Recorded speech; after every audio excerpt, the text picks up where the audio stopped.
Telangana governor తో BJP అధ్యక్షుడు Ramachandra Rao, BJLP నేత మహేశ్వర్ రెడ్డి పలువురు నేతలు భేటీ అయ్యారు.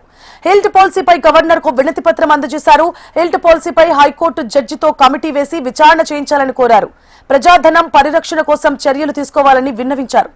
రైతుల చేతిలో ఉన్న వ్యవసాయ భూములు కూడా మల్టీపర్పస్ కోసం వినియోగించేలా కన్వర్షన్ కు అనుమతివ్వాలని గవర్నర్ ను బీజేపీ నేతలు కోరారు.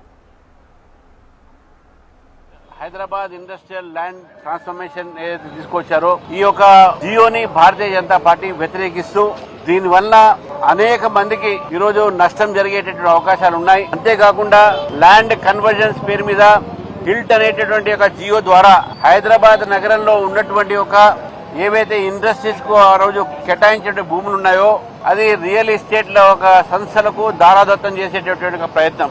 దాదాపు 9,000 ఎకరాల పైగా ఈరోజు ఒక రియల్ ఎస్టేట్ కింద మార్చి లక్షలాది కోట్లాది రూపాయలు ఈ రోజు ప్రభుత్వము అందులో కుంభకోణం జరిగేటటువంటి అవకాశాన్ని ఇవ్వడం జరుగుతూ ఉంది. ఈ సందర్భంగా హిల్ట్ అనేటటువంటి పాలసీ ఏది ఉందో దీని ద్వారా ప్రభుత్వం ఒక ఖజానా నింపడానికి చేస్తున్నటువంటి ఒక నేపథ్యంలో ఈ భూములన్నీ కూడా అనేక సంవత్సరాల క్రితము ఇండస్ట్రీస్ కు అలాట్ అయినాయి. అప్పుడు ఉన్నటువంటి ఒక ధర ఇప్పుడు ఉన్నటువంటి ధరని మీరు కంపేర్ చేసుకున్నా కూడా book value sub registrar office లో ఉన్నటువంటి ఒక ఏదైతే రేట్స్ ఉన్నాయో అది మార్కెట్ రేట్ కన్నా చాలా తక్కువగా ఉంటుంది. అందరికీ నమస్కారం. ఈరోజు భారతీయ జనతా పార్టీ రథసారథి రాష్ట్ర అధ్యక్షులు రామచంద్రరావు గారి ఆధ్వర్యంలో హిల్ట్ పాలసీని వ్యతిరేకిస్తూ భారతీయ జనతా పార్టీ వారికి రిప్రజెంటేషన్ ఇచ్చి ఈ రాష్ట్ర ప్రభుత్వం ఏ రకంగా లక్షల కోట్ల రూపాయల కుంభకోణానికి తెరదీసిందో, ఈ హిల్ట్ పాలసీ వల్ల ఈ రాష్ట్ర ఖజానాకు ఏ రకంగా గండిపడతా ఉన్నదో, మరి జీవో నంబర్ 27కి వ్యతిరేకిస్తూ జీవో 27ని విత్డ్రా చేయాల్సిందిగా ఈరోజు గవర్నర్ గారికి మేము రిప్రజెంటేషన్ మెమోరాండం ఇవ్వడం జరిగింది.